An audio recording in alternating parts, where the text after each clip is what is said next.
The easy way to determine these neighborhoods is, if you log into my website, dudeals.com, you look for neighborhoods that you can find a lot of wholesale deals, or you look in the for rent section of your classified ads and look for the area that has a lot of rental properties. Okay, those are great areas to find buyers. They're proven areas to find buyers, because that's where the landlords are buying. Okay?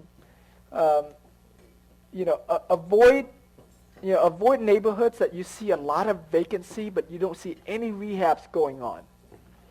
Okay, because that means that neighborhood is either a war zone or it's just not coming back yet. So the more rehabs you see in the neighborhood, the better, because that means more buyers. Once you identified a couple of neighborhoods that you're going to concentrate in, know as much things as you can about that property, about that neighborhood. Work with a real estate agent to find out what the comps are, what the CMA, which is comparative market analysis, are.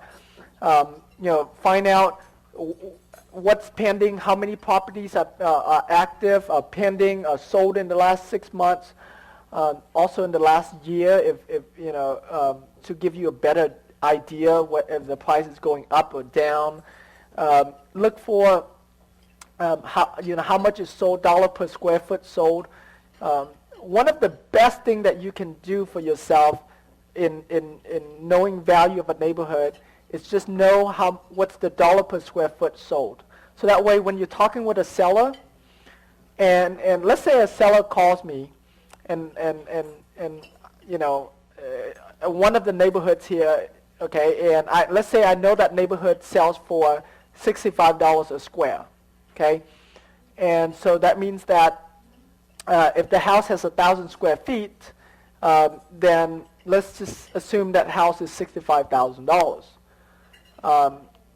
And so the seller tells me, yeah, I have this house, it's 1,000 square feet, and I think it's worth $100,000.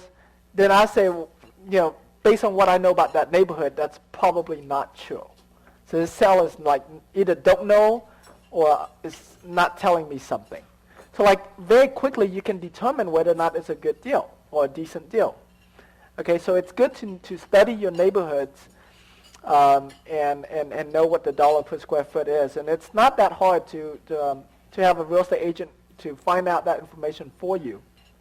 Now, if you're investing out of state or out of your area, you do this virtually, you can find a real estate agent in that market area that you're working in, or you can use tools like realquest.com. RealQuest is kind of expensive. There's another tool that of another company we work with. You can go to mycreacomps.com, MYCREIA comps.com. You can use those to also help you find value. The only time when RealQuest or MyCreaComps are not good is in states that are non-disclosure states, like here in Texas.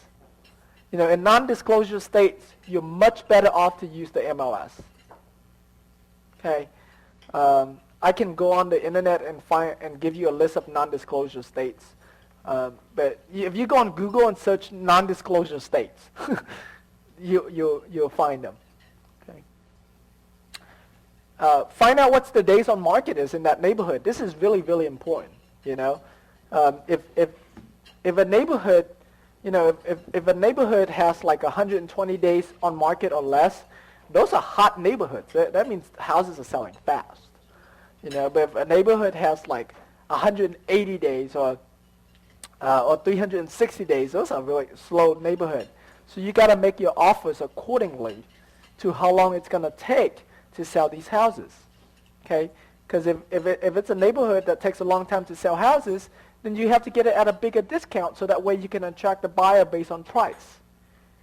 But if the neighborhood sells fast, then price become less important. Okay?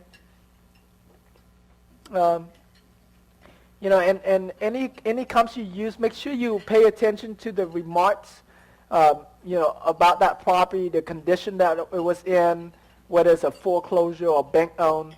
You know, you don't want to compare a perfect house with a fixer upper, with a and so make sure you're using the right comps.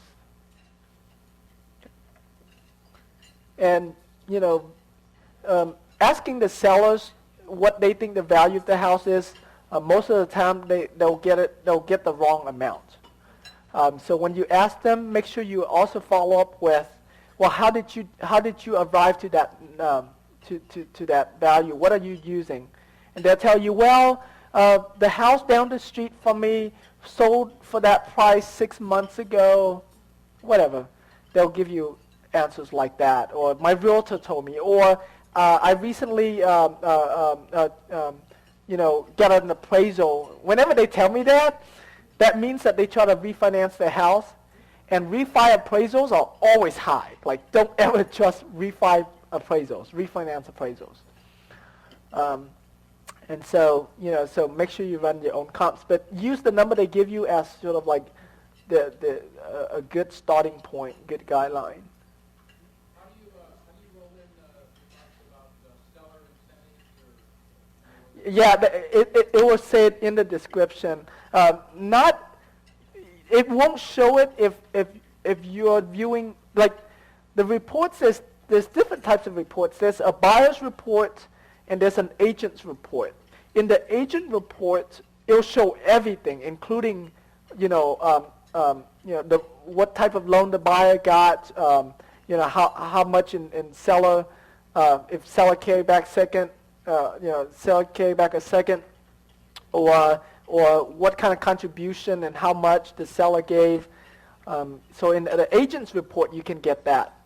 And so if your agent's willing to give you those information, then yeah, you can get that. But yeah, you also want to calculate that in. You know, the more data that you have for your buyers, you know, pictures, videos, comps, the more data you can give to your buyer, the easier it is for them.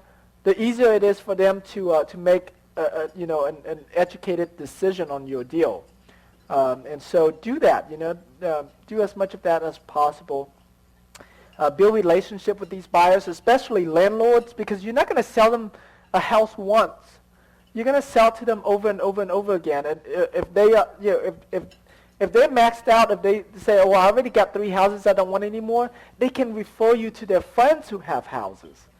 And so you make sure you treat them right, and don't be greedy and try to get, you know, too much money. Leave enough room for the landlords to make money. But most landlords, they care more about cash flow than they do about equity. So if the property can make them $150 a month or $200 a month, they'll be happy.